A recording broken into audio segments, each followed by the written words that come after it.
বিজেপিকে ভোট দেবে আর স্কুলে মিড ডে মিলের রান্না করবে, স্কুল থেকে বের করে দেওয়ার হুমকি প্রদানের অভিযোগ উঠল তৃণমূলের বিরুদ্ধে। ঘটনার জেরে ক্ষিপ্ত হয়ে স্কুল চত্বরে বিক্ষোভ দেখাতে থাকেন অভিভাবক ও গ্রামের বাসিন্দারা। ঘটনাস্থল দক্ষিণ ২৪ পরগনার নামখানা ব্লকের দুর্গানগর অবৈতনিক প্রাথমিক বিদ্যালয়ের। স্কুলের পড়াশোনা শিখেই ওঠার জোগাড়।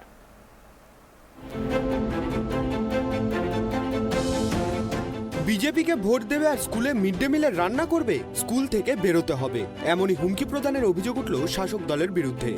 ইতিমধ্যে দক্ষিণ ২৪ পরগনার নামখানা ব্লকের দুর্গানগর অবৈতনিক প্রাথমিক বিদ্যালয়ের সামনে বিক্ষোভ শুরু করেছে এলাকাবাসীরা। ঘটনাটি ঘটেছে দক্ষিণ ২৪ পরগনা জেলার নামখানা ব্লকের অন্তর্গত নারায়ণপুর গ্রাম পঞ্চায়েতের দুর্গানগর অবৈতনিক প্রাথমিক বিদ্যালয়ে। ২০০৩ সাল থেকে প্রায় ২০ বছর ধরে ওই স্কুলের মিড ডে মিলের রাঁধুনির দায়িত্বে রয়েছেন দুর্গানগরের বাসিন্দা রীতা পণ্ডা। অভিযোগ, পঞ্চায়েত নির্বাচনে বিজেপিকে ভোট দেন রীতা দেবী। ওই স্কুলের রাঁধুনি রীতা পণ্ডার অভিযোগ, গত বুধবার স্কুল চলাকালীন দুর্গানগর এলাকার স্থানীয় তৃণমূল নেতৃত্ব তথা নারায়ণপুর গ্রাম পঞ্চায়েতের প্রাক্তন উপপ্রধান চন্দ্রমোহন পাইক স্কুলে গিয়ে তাকে স্কুল থেকে বেরিয়ে যাওয়ার হুমকি দেয়। পাশাপাশি রাঁধুনি রীতা পণ্ডার আরও অভিযোগ, ওই স্কুলের প্রধান শিক্ষককে হুমকি দিয়ে তৃণমূল নেতা চন্দ্রমোহন পাইক বলেন, পরের দিন থেকে স্কুলের রাঁধুনি রীতা পণ্ডা যদি আসে তাহলে মিথ্যে মামলায় ফাঁসিয়ে দেওয়া হবে স্কুলের প্রধান শিক্ষককে। ঘটনার তীব্র নিন্দা করে একই অভিযোগে সরব হয়েছে বিজেপিও। আমি বাচ্চাদের খাওয়া দাওয়ার প্রেজেন্টে সেই সময় চন্দ্রমোহন পাইক এসে স্যারকে বলল যে রীতা পণ্ডা কাল থেকে যেন স্কুল না আসে, স্কুলে এলে আমি তাহলে কাল থেকে তোমার ব্যাড রিপোর্ট করে দেবো যে তুমি রেপ করেছো, রেপ কেসে ফেলে দেবো। স্যারকে বলেছে চন্দ্রমোহন পাইক। আর না তার কারণ কি না, কারণ বলতে পারবো না, এই বলেই সে চলে গেছে, আর কিছু বলে না। তিনি এসআইকে ফোন করলো, এসআইকে ফোন করার পর এসআই সব কিছু বললো। ওনারা বললো যে তোমরা বিডিও অফিসে ভিসি কমিটিকে ডাক করে মিটিং করে, ভিসি কমিটিকে ডাক করে মিটিং করে তোমরা এতে জমা দাও। আপনি কতদিন এখানে রান্না করছেন? আজ ২০ বছর, ২০০৩ সাল থেকে রান্না করছি। কি মনে হচ্ছে কেন হঠাৎ করে বের করে দিতে চাইছে? আমরা বিজেপি করছি বলে এই থেকে ওরা বলছে ও বিজেপি করবে, এখানে রান্না করতে পারবে না।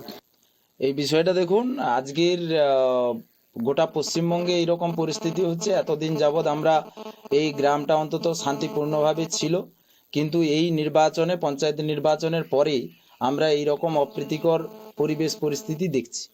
এরকম জায়গায় দাঁড়িয়ে রীতা পণ্ডা একজন গৃহবধূ, গরিব পরিবারের, একেবারে ২০০৩ সাল থেকে এ যাবৎ তিনি কাজকর্ম করছে। মাত্র ২০০ টাকা যখন মাসিক বেতন দিত তৎকালীন সময় থেকে আজ পর্যন্ত কিন্তু উনি কাজ করে করে আসছে। এই মর্মে শুধুমাত্র ওনার অপরাধ যে উনি বিজেপি করেন, এটাই হচ্ছে একমাত্র ওনার অপরাধ। এই যদি একমাত্র অপরাধ হয় তাহলে ওখানে আরও একজন বাড়ির গৃহবধূ ওখানে কাজকর্ম করে, তাহলে দুজনকেই বাদ দিয়ে দেওয়া উচিত। একজন যদি বিজেপি করার অপরাধে তেনাকে বাদ দেওয়া হয়, তাহলে আর একজন কি দল করে আমার জানার দরকার নেই, কিন্তু নিয়ম মাফিক দুজনকেই বাদ দিয়ে দেওয়া উচিত। এই মর্মে এটা শুধুমাত্র আমাদের দুর্গানগরে হচ্ছে না, প্রত্যন্ত গ্রাম অঞ্চলেও শুধু চলে এসছে। এটা অত্যন্ত দুর্ভাগ্যের, এবং নারায়ণপুর গ্রাম পঞ্চায়েতে বিভিন্ন জায়গায় এইরকম পরিবেশ পরিস্থিতি হচ্ছে। যদিও নিজের বিরুদ্ধে ওঠা অভিযোগে কান না দিয়ে পাল্টা রাঁধুনি রীতা পণ্ডার বিরুদ্ধে রান্নার কাজে দুর্নীতির অভিযোগ তুলেছেন স্থানীয় তৃণমূল নেতৃত্ব তথা নারায়ণপুর গ্রাম পঞ্চায়েতের প্রাক্তন উপপ্রধান চন্দ্রমোহন পাইক। এই ঘটনায় রীতা পণ্ডার পাশাপাশি স্কুলের প্রধান শিক্ষকও জড়িত বলে অভিযোগ করেছেন তিনি। আমি দুর্গানগরে দীর্ঘদিন, আজকে ৩০ বছর পঞ্চায়েত সদস্য হয়ে আছি। ওই রীতা পণ্ডা তার চাল চলন, রান্না বান্না, মানুষের সেই ছেলেদের পরিষেবা তেমন ভালো দেয় না। এর আগেও একবার বলেছিলাম, আর কেটলি করে প্রতিদিন ভাত নিয়ে চলে যায়, ভাত তরকারি, ছেলেদের কম কম ভাত দেয়।